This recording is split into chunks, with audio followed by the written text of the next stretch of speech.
Hello friends, आप सबका तहे दिल से विवेकानंद के ऑनलाइन क्लासेस में हार्दिक अभिनंदन करता हूं। दोस्तों, अपना ग्रामर का एक टॉपिक चल रहा था, उसी कड़ी में आज अपन द आर्टिकल्स को देखेंगे। अब इसका मैंने बताया था कि कहीं प्रोनाउंसिएशन दी होता है और कहीं दा होता है। ऐसा क्यों? जब कोई संज्ञा बोले तो नाउन इंग्लिश में NOUN, और संज्ञा में चार ही चीज़ें आती है दोस्तों mostly. What is this noun? तो देखो, संज्ञा में अपन चार चीज़ें लेते हैं मोस्टली। जो शब्द में किसी व्यक्ति बोले तो मैन,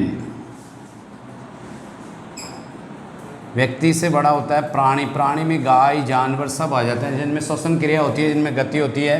एनिमल्स भी कह देते हैं, इसे क्रीचर भी कह देते हैं। एक होती है वस्तु जिसे थिंग बोलते हैं, और एक होता है स्थान को अपन दोस्तों पैलेस बोल देते हैं इंग्लिश में।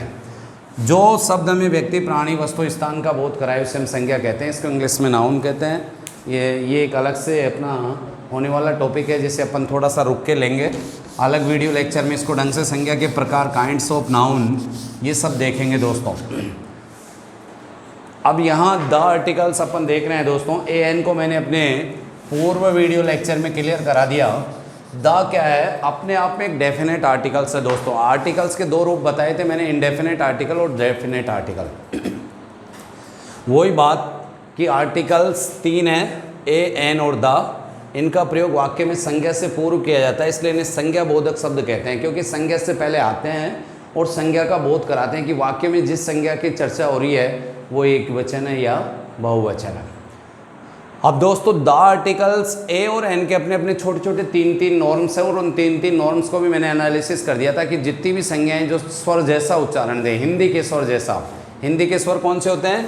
ऐसे लेकर अह तक। तो N आर्टिकल्स का यूज करो। एक अगर अपन वन नॉर्म्स में देखें, सिंगल रूल्स में देखें तो, और अगर किसी भी संज्ञा का प्रोनाउंसिएशन हिंदी के व्यंजन जैसे कैसे लेके कैसे ज्ञानी जैसा हो तो A आर्टिकल्स का यूज होता है। अब द अपने आप में एक स्पेसिफाइक वर्ड है, इसके थोड़े से नॉर्म्स ज़्यादा है दोस्तों, लेकिन आज के बाद मैं आपको एक ऐसी चेन दे रहा हूँ कि चेन को आप याद करो, कभी जीवन में भूलोगे नहीं द कहाँ यूज होता है। और हर कंपटीशन में द के यूज होते हैं। AN दी आर्टिकल्स एक अपने आप में, चाहे SSC हो, रेलवे हो, चाहे बैंक हो, जहाँ जिस कंपटीशन में इंग्लिश से रिलेटेड टॉपिक होते हैं, article, preposition, conjunction, connective, direct, indirect, modals, टेक्यूशन, उनमें मोस्टली आर्टिकल्स हर कंपटीशन में आता है।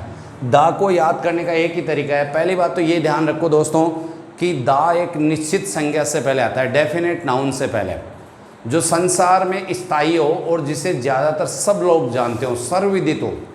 जैसे the sun, the moon, the sky. अब आकाश को सब जानते हैं, सन यानी सूरज को सब जानते हैं, मून सब जानते हैं, अर्थ उनको सब जानते हैं।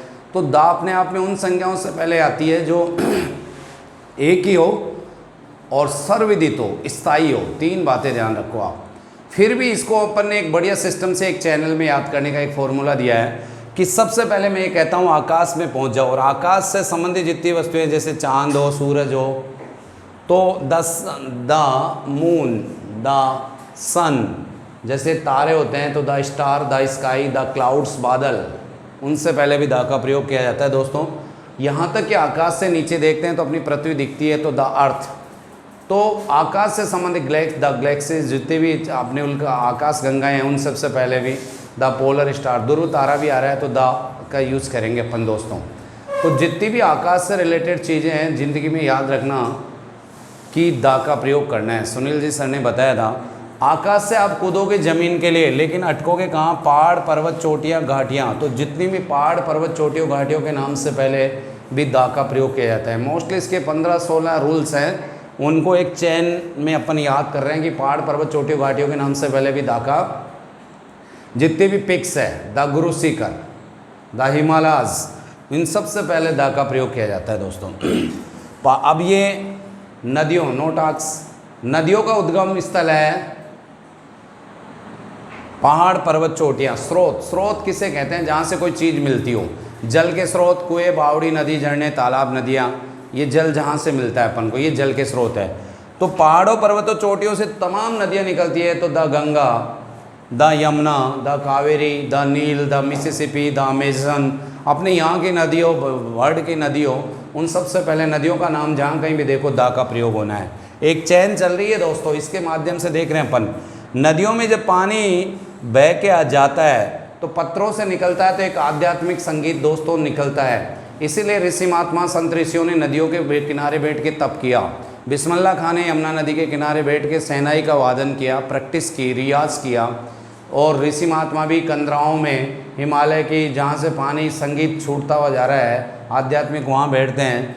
एक अपन जो अपने घर पे महिला संगीत ये होता है, इनमें डीजे लगाते हैं, ये भड़काऊ संगीत होता है जिसमें आप देखते हो, you are known very well, मेरे से अच्छा जानते हो तुम, कि सब पागल हो जाते हैं, बुआ जी भी लात फेंक रही है, फूफा जी भी गुस्सा चला रहे हैं। तो वो एक अलग संगीत होता है, पूरा शरीर वाइब्रेट करता है उस समय। 95 किलो का आदमी भी 15 किलो का हो जाता है दोस्तों, देखते हो वो हर फंक्शन में देखने को मिल जाता है, नो डाउट। तो दोस्तों अब अपन यहाँ बात करें कि संगीत पे याद रखना है, सुनील सर ने बताया कि जितने भी वाद्य यंत्र है, the harmonium, the guitar, the piano, the banjo, उन सबसे पहले द का प्रयोग करते हैं। इसके बाद ये नदियाँ बहेगी कहाँ से? द्वीपों से, महाद्वीपों से, रेगिस्तानों से, मैदानों से बहती हुई जाती है। आपको सर रेगिस्तान में भी नदी होती है अपनी, जैसे लूणी नदी है राजस्थान की, अजमेर की नाग पहाड़ियों से निकलती है और रेगिस्तान में जाके लुप्त हो जाती है। तो ये बरसाती नदी है, ये कुछ समय बहती है दोस्तों, चंबल की तरह नहीं है भाई 12 नदी हो। तो ये भी एक नदी है। तो यहाँ नदियाँ जब बहेगी द्वीपों, महाद्वीपों, रेगिस्तानों, तो उनसे पहले भी दा का प्रयोग। ये नदियाँ जाके गिर रही है समुद्रों, सागरों, महासागरों, bay of Bengal, the bay of Bengal आएगा, बंगाल की खाड़ी से पहले द अरब सागर, अरब सागर की खाड़ी से पहले द आएगा। तो सागर, महासागर, समुद्रों, खाड़ियों के नाम से पहले भी दा का प्रयोग करते हो। दोस्तों एक चैनल चल रहा है, यहाँ तक पहुँचते पहुँचते अपने छोटे मोटे 7-8 रूल्स हो जाते हैं। इसके बाद यहाँ नदियाँ गिर चुकी, तो अब अपन क्या करेंगे, एक दूसरा ट्रैक पकड़ेंगे कि एक मनुष्य जब जन्म लेता है तो उसको कितनी दिशाएं नज़र आती है? 4, the east, the west, the north, the south. तो चारों दिशाओं के नाम से पहले भी दा का प्रयोग करता है। चारों दिशाओं में हर व्यक्ति का ड्रीम्स होता है कि मैं घूमने जाऊँ, तो घूमने जाएगा तो अपने 11 नंबर पैदल तो जा नहीं सकता, पूरी लाइफ लग जाती है अमेरिका पहुँचने में। तो कोई न कोई दोस्तों जलयान, थलयान या वायुयान का प्रयोग करेगा। तो जैसे वायुयान, जल, थलयान कौन सा? जो थल जमीन पे चले, the Chetak express, the Marudhar express, the Shatabdi express, these are all trains name, ये अपने ट्रेनों के नेम हैं, जितने भी रेलगाड़ियाँ चल रही हैं उनके नाम से पहले दा। पानी, जलयान कौन सा होता है? जो जल में अच्छे से चले, ऐसा यान जो जल का हो, जैसे द विक्रांता, द टाइटैनिक, टाइटैनिक पे मूवी भी बनी है, 11 ऑस्कर पुरस्कार भी मिले हैं दोस्तों। द एरोप्लेन होते हैं ना जितने भी, ये जो एजेंसियाँ चलती हैं, वायुयान, द पुष्पक विमान है एक, जैसे मान लो ये हवा में उड़ने वाला है तो द पुष्पक विमान आएगा उसका। तो द, जलयान, थलयान, वायुयानों के नाम से पहले दा। अब मान लो दोस्तों आप रेलगाड़ी में बैठ गए, मद्रास जा रहे हो, 72 घंटे लग रहे हैं, तो बैठे बैठे क्या करोगे टाइम पास के लिए? एक ही क्रिया हमेशा थका देने वाली होती है, इतना 72 घंटे सो भी नहीं सकते हो। तो आप इन दिस केस हिंदुओं के हो तो रामायण, महाभारत, गीता पढ़ोगे। मुसलमानों बिलोंग कर रहे हो, वैसे मुसलमान भी ये पढ़ सकता है। ये दुनिया में लोगों ने कैटेगरी बनाई है, गलत है दोस्तों। सबकी जात एक है, मानवता, सबका ब्लड लाल है। मैं इसको नहीं मानता जाति प्रथा को और धर्म को। सब धर्मों की अच्छाइयाँ हैं, सब धर्म अच्छे हैं दोस्तों। यहाँ अपन चर्चा भी नहीं करेंगे इस विषय पे। तो जैसे कुरान, कोई कुरान पढ़ रहा है तो कुरान, बाइबल पढ़ रहा है तो विभिन्न धर्मों की धार्मिक पुस्तकों, और मान लो कोई बंदा है समाचार पत्र पत्रिका या नॉवेल्स, मैगजीन्स पढ़ रहा है तो उनसे पहले भी दा का प्रयोग करते हैं। अब दोस्तों चारों दिशाओं में अगर कोई आदमी घूमने चला गया तो वहाँ देखेगा क्या? ऐतिहासिक इमारतें। ऐतिहासिक इमारतें कौन सी है? Historical buildings. कौन सी? जिनको बनाने वाला भी नहीं रहा और बनवाने वाला भी नहीं रहा। जैसे ताजमहल सांझा ने बनाया, सांझा साहब भी नहीं है अपने बीच में और उनको बनाने वाले कारीगर बेलदार भी नहीं है। तो जितनी भी ऐतिहासिक इमारतें उनसे पहले भी दा का प्रयोग होता है। The Qutub Minar, the Taj Mahal, the हवा महल, the Jantar Mantar, the parliament, जितनी भी ऐतिहासिक इमारतें उन सबसे पहले, द रेड फोर्ट, इन सबसे पहले दा का प्रयोग होता है। और चारों दिशाओं में क्या देखोगे? अलग अलग संप्रदाय के लोग। तो वर्ग, संप्रदाय और समुदाय से पहले भी द आता है।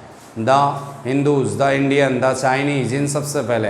अब दोस्तों बात करें अपन जैसे वर्ग कैसे, जैसे गरीब तबके के लोगों को देख रहे हो तो द पुअर, द रिच। तो वर्ग, संप्रदाय और समुदाय से पहले भी दा का प्रयोग होता है। इससे नेक्स्ट अपन बात करें दोस्तों दुनिया की कोई भी संस्था या संगठन का जो प्रमुख व्यक्ति होता है उससे पहले दा का यूज़ करना है आपको। जैसे स्कूल का प्रमुख व्यक्ति प्रिंसिपल, अगर सीनियर तक स्कूल है तो प्रधानाचार्य होता है तो द प्रिंसिपल, 10वीं तक स्कूल है 10 तक तो वहाँ प्रधानाध्यापक होता है तो the head master.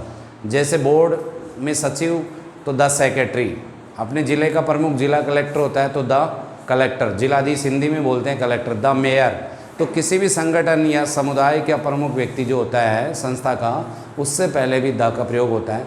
Superlative degree, जब किसी बहुत सारे दो या दो से में से किसी एक को श्रेष्ठ बताया जाता है, ये डिग्री को भी अपन एक वीडियो बनाएंगे, पॉजिटिव, कंपैरेटिव और सुपरलेटिव।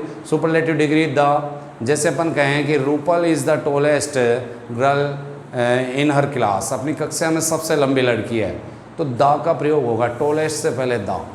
और इसका दा का प्रयोग कौन सा है? प्रमुख युद्धों के नाम से पहले द, हल्दी घाटी का वार है तो हल्दी घाटी, द बक्सर वॉर, बक्सर का युद्ध है, पानीपत का, प्लासी का, प्रमुख लड़ाइयों से पहले, प्रमुख संगठनों से पहले द। और दा का एक मेन लास्ट नियम आपके सामने वो ये है दोस्तों कि जब कोई एक सेंटेंस में एक कोई भी आ रहा है और फिर उसका रिपीटेशन आगे के सेंटेंसों में हो रहा है, एक ही शब्द की बार बार पुनरावृत्ति होने से होती है तो उससे पहले भी दा। जैसे once there was a lion, एक बार एक शेर था, वन डे वो sleeping under a shade tree, एक दिन वो एक छायादार वृक्ष के नीचे सो रहा था। A mouse come there and jumped upon the lion's body, अब यहाँ द आएगा लॉयंस से पहले, क्योंकि बार बार लॉयन आ रहा है तो बार बार लॉयन शब्द की पुनरावृत्ति हो रही है, उस वर्ड की पुनरावृत्ति हो रही है तो उससे पहले द का यूज़ करते हैं। दोस्तों ये मेरे सारे रूल्स मैं आपको वीडियो के साथ अपने नोट्स में प्रोवाइड कराऊंगा। वैसे मेन रूल्स मैंने बोले हैं, दा के 15-16 मेन सटीक रूल्स हैं जिनको अपन ने एक चेन के रूप में तैयार किया है। आई होप, मुझे उम्मीद है कि दा आपका आज क्लियर होगा। Okay, go at, best of luck.